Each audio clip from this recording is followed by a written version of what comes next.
बहन की विदाई हो रही तो छोटा वाला भाई दौड़ के बाप के पास गया, बोला पापा पापा दीदी रो रही, जीजा जी नहीं रो रहे।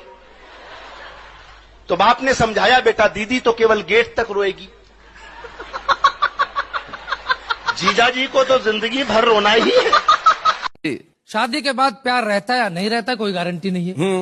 हमारे एक मित्र चमन लाल, उनकी पत्नी को रहता है बस इसी बात का मलाल कि जब भी वो किसी कार्यक्रम या समारोह में जाते हैं तो पत्नी को साथ नहीं लेकर जाते हैं। अच्छा, इसकी पूछी वजह तो बोले दिमाग मत चाटो सुबह सुबह, अरे आप ही हमारी पत्नी को समझाइए, दिल्ली में कानून बना है 15 साल पुराने वाहन सड़कों पर मत लाइए। जाती है प्यार के बाद। कोई एक आदमी ने भगवान से कहा, भगवान आप एक आशीर्वाद दे दो, मेरी मेमोरी डिलीट कर दो। तो भगवान ने उस आदमी की सारी मेमोरी डिलीट कर दी।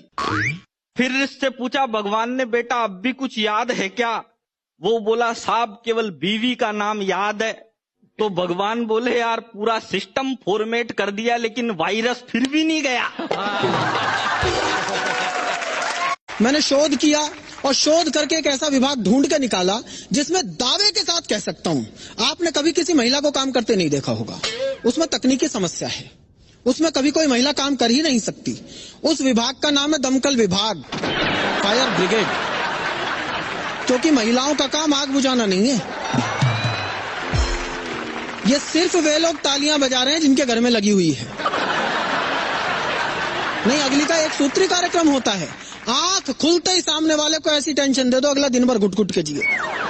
तकिए पर ही बता देंगी, आज पप्पू की फीस जमा करानी है, आज फोन का बिल जमा कराना है, आज राशन खरीद के लाना है, आज ये करना है, आज वो करना है। तो एक दिन मैंने कहा, मैं तेरी रोज रोज की फरमाइशों से दुखी आ गया हूँ, मैं आत्महत्या करने जा रहा हूँ। अगली तब भी नहीं चूकी, बोली एक सफेद साड़ी तो दिला जाओ, 13वीं पे क्या पहनूंगी। दो आदमियों में झगड़ा हो गया तो एक ने कहा ऐसा मुक्का मारूंगा मैं तेरे 32 दांत निकाल लूंगा, दूसरा बोला मैं ऐसा मारूंगा 64 निकाल लूंगा। एक ऐसा बैठा था तीसरा, बोले यार गिनती सही कर, दांत 32 होते तू 64 निकाल कहां से लेगा? वो बोला मुझे पता थी तू बीच में बोलेगा। भीख में दिया हुआ 1 रुपए का सिक्का भिखारी ने मुझे वापस लौटा दिया। 1 रुपए का सिक्का जब भिखारी ने मुझे वापस लौटा दिया तो मैंने कहा जनाब मेरा एक उसूल है, मैं किसी भी भिखारी को 1 रुपए से ज्यादा भीख में नहीं देता। भिखारी बोला हुजूर मेरा भी एक उसूल है, मैं किसी भिखारी से भीख नहीं लेता। एक दिन मुझे कह रही थी कि तुम कल रात को मुझको सपनों में गालियां दे रहे थे। अच्छा, मैंने कहा नहीं ये तुम्हारी गलत फहमी है। बोले कैसे गलत फहमी है? और भी लोगों ने सुना।